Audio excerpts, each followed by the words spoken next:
This is Hidden Killers with Tony Brueski. Here now, Tony Brueski. What was the relationship between David and Celeste Rivas Hernandez? That's the question so many people are asking. We're asking, everybody's asking. And at the end of the day, the information we have is the information we have.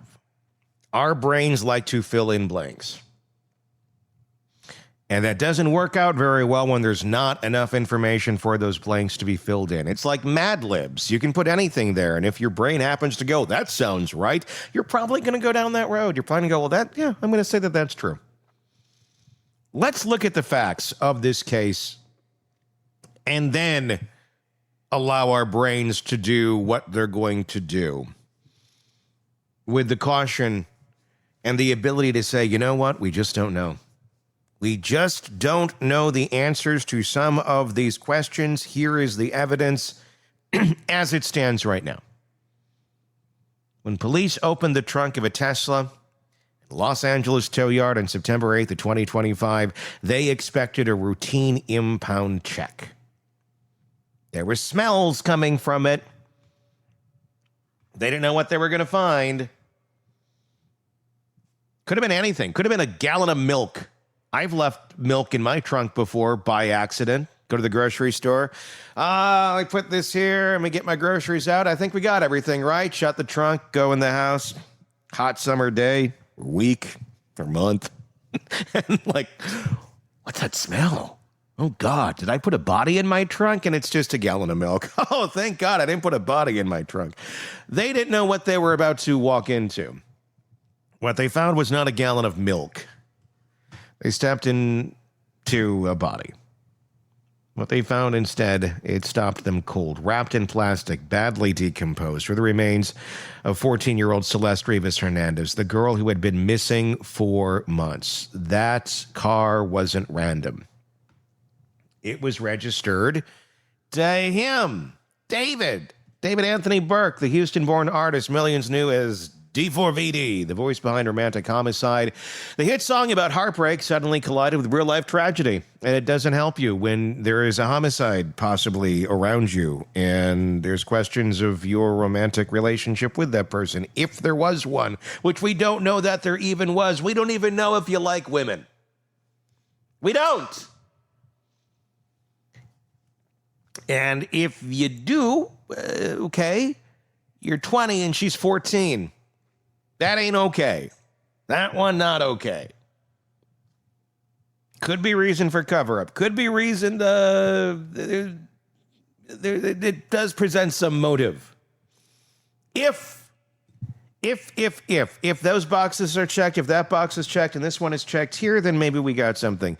But all of those things we don't know the answers to yet. But again, like I said, our minds are trying to connect the dots. It's what we do as a species. From the moment they found the body, the public conversation shifted from music to misery. How did this happen? Why was a missing teenager's body in the trunk of a rising pop star's car? And at the center of it all, one question dominated. What was the relationship between David Burke and Celeste Rivas Hernandez?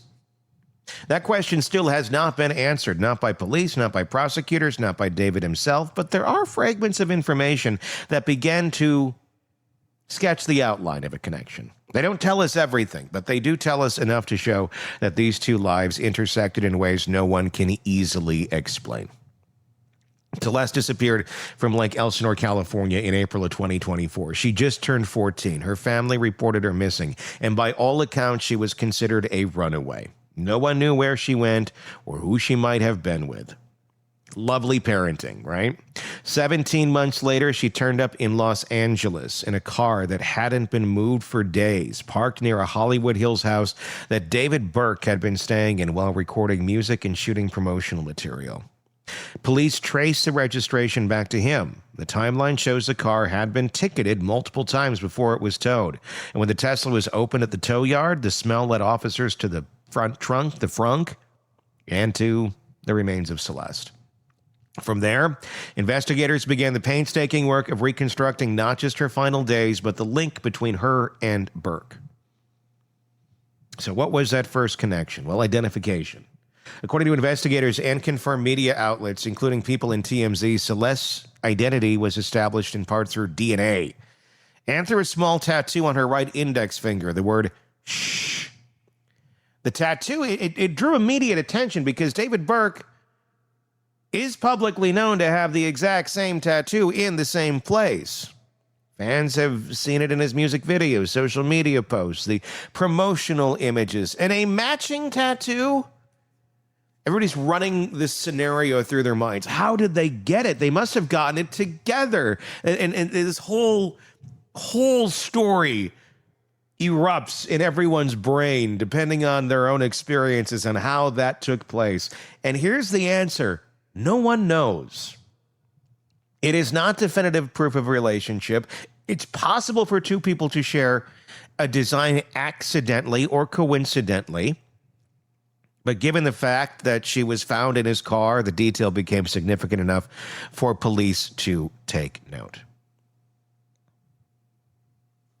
Here's one that I think a lot of people run through their minds on that, is that, well, they must have went and gotten that together. Or was she a huge fan and she went and got the tattoo, and then when she met him, look, we got the same tattoo. Oh my gosh. Not crazy. Totally possible, about as logical as any other scenario out there. And at the end of the day, we don't effing know.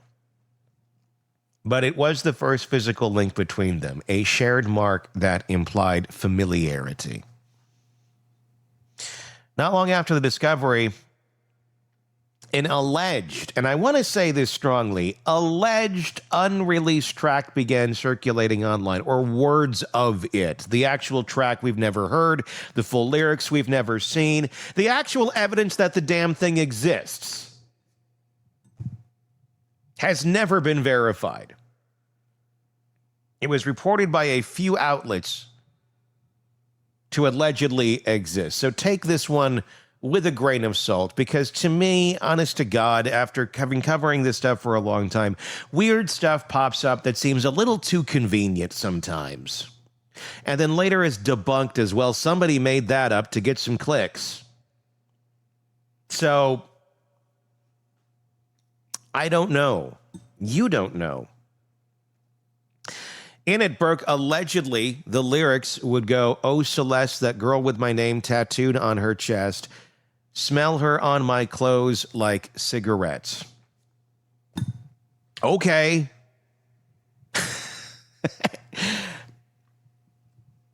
That girl with my name tattooed on her chest. Did she? Did she have your name tattooed on her chest? What did this song even exist? No one from his camp has confirmed whether the song was actually written about the victim or the fact that it even may exist or not exist. But the lyric and the timing have fueled a lot of public scrutiny, and it just keeps being repeated over and over again as fact. And here's the reality we don't know. A young woman named Celeste was dead in his car. A song bearing that name allegedly exists, laced with intimate imagery. If it exists, again, hasn't been proven to exist. It doesn't prove anything criminal, but it does suggest an emotional preoccupation. If it exists, for investigators mapping the connection, it was one more indicator that this wasn't random.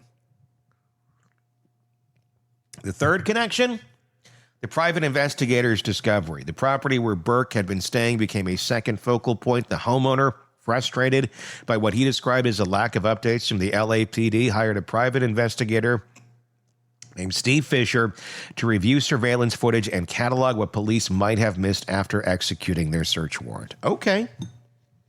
In an on-the-record interview with Law and Crime Sidebar, Fisher said this: We don't have any of her at that property in terms of pictures.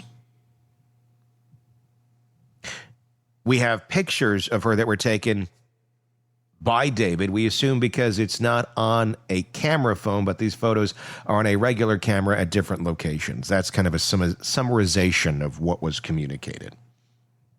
So allegedly, there's some pictures that show them together. There's also the online live that show them together too. So we know that there was some sort of connection.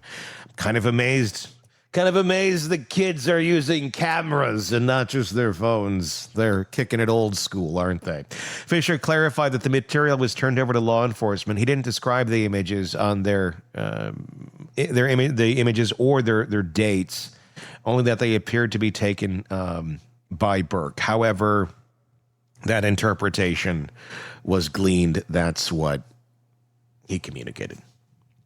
If the photographs exist, and if police confirm their authenticity, that would establish direct personal contact between the two. Contact outside of online rumor, outside of fan speculation. You have the live stream, though, too. Around the same time, a short video clip surfaced on social media, allegedly pulled from a live stream platform. It appeared to show David Burke and Celeste together, talking casually before David Burke says, "Delete everything! Everything goes!" after a reference to Jeffrey Epstein is made.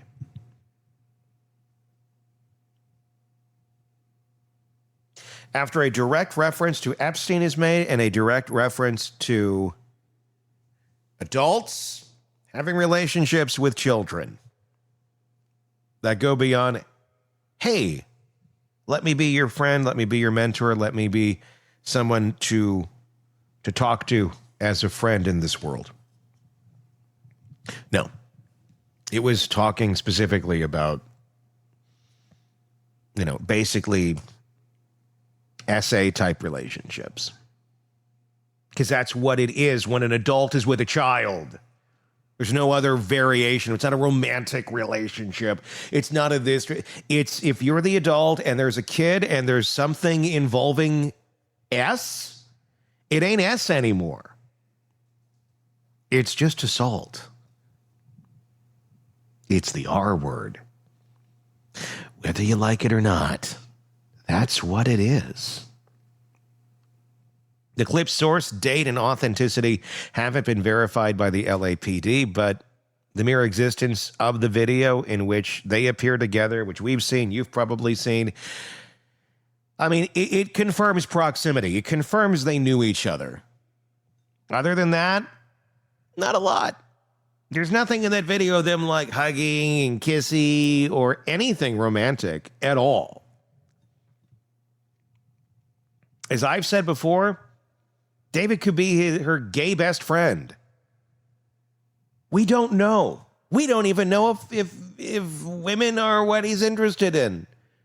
We don't know. We don't know the answers to any of these things, so we don't know if there was even a romantic relationship. And here's the deal. If he's 20 and she's 14, he ain't interested in women. That's a child.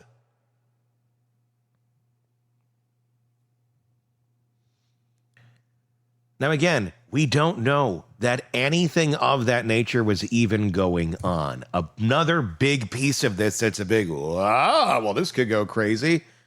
You can't build a house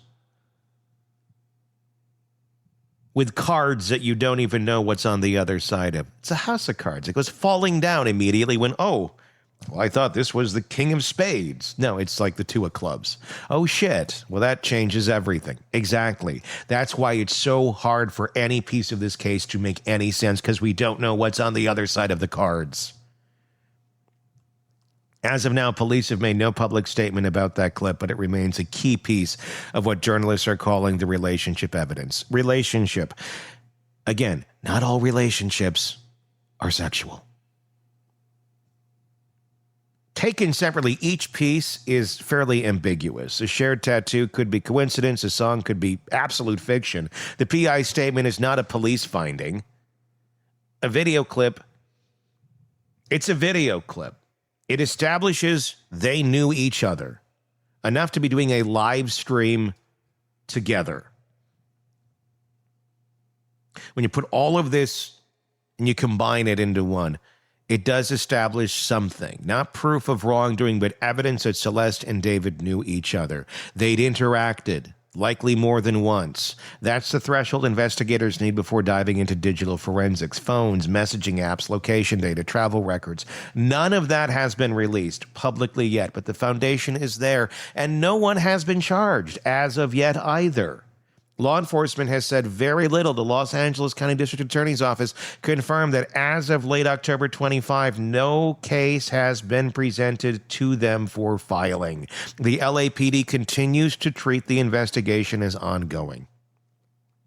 Privately, sources have told People in Law and Crime allegedly that detectives are working to establish a timeline of contact, when they met, where they met, how often they communicated. The rental property in the Hollywood Hills, valued around $3.6 million, was searched under a warrant on September 17th. Electronic devices and other materials allegedly seized. Those devices will likely hold the clearest evidence of the relationship's scope. Texts, direct messages, photographs, metadata that can either confirm or contradict what's been claimed publicly. According to TMZ, people within Burke's inner circle told reporters they believe Celeste was 19 years old. It's not confirmation of anything, but it's a detail investigators are certainly checking. And if true, it could mean Burke believed she was an adult, or that someone close to him is trying to establish a narrative now, or that just everybody else around Burke and her believed that she was an adult, and maybe he did know her true age. We don't know. Celeste's family has said very little publicly. Through relatives speaking briefly onto NBC Los Angeles, they confirmed she'd been missing since April of 24 and that she would have turned 15 just a day before her body was found. Beyond that, silence from both families and from law enforcement. When the word relationship enters a case like this, people immediately default to romantic. That may or may not be accurate here. The only safe statement is that some type of, I want to say, connection existed. If the PI's photos are authentic, Burke and Celeste were in contact in person. If the live stream is authentic, they shared space. If the song is indeed about her, if it even is real, there was some sort of emotional involvement. If the matching tattoos were intentional, there's coordination. A lot of ifs. But the available facts don't define what kind of relationship it was. Romantic, platonic, mentor, fan, something transactional. That remains open. What matters and what makes investigators pursue it so aggressively is that the existence of a relationship explains opportunity. The reason a missing girl could end up in his car. As of now, the LAPD has confirmed the discovery of Celeste remains in Burke's Tesla. Confirmed execution of a search warrant at the Hollywood Hills property. Confirmed that the cause and manner of death are deferred pending further testing.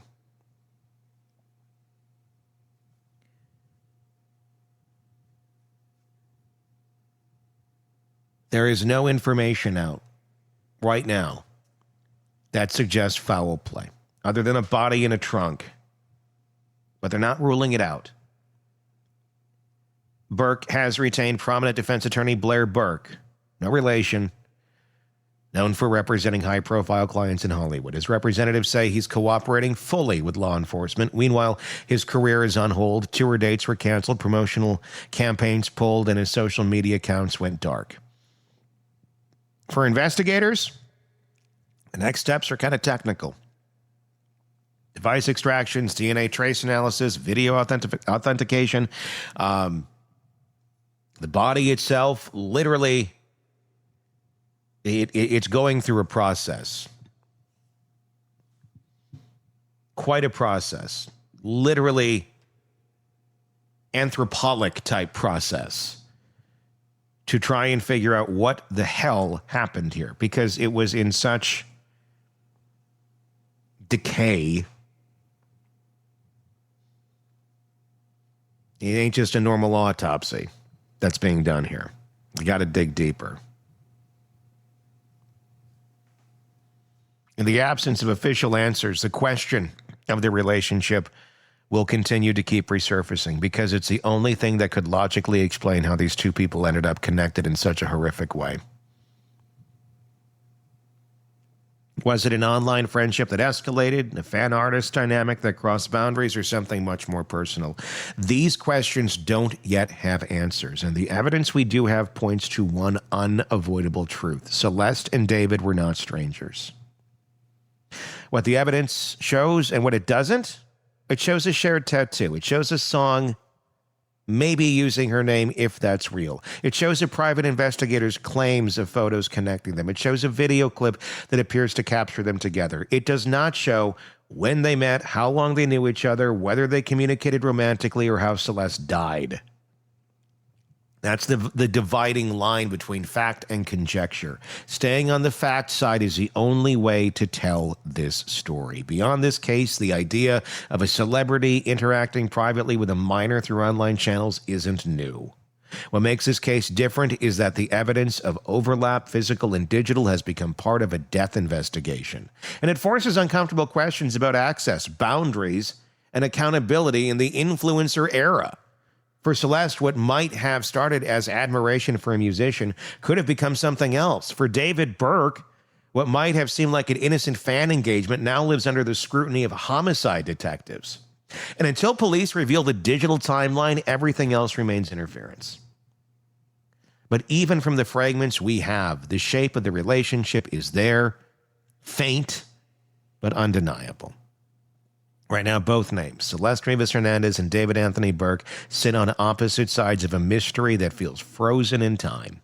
A young girl's life cut short, a young artist's life suspended, and a trail of evidence that confirms they knew each other, but not how deeply or why.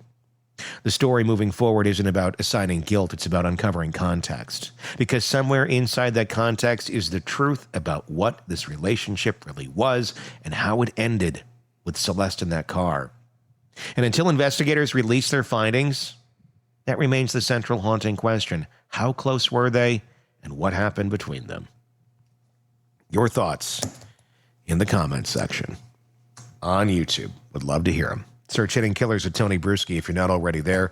Do that same search wherever you're getting podcasts, and be sure to press subscribe. Until next time, I'm Tony Brueski. We'll talk again real soon. Want more on this case and others? Then press subscribe now and don't miss a moment of true crime coverage from Tony Brueski and the Hidden Killers podcast.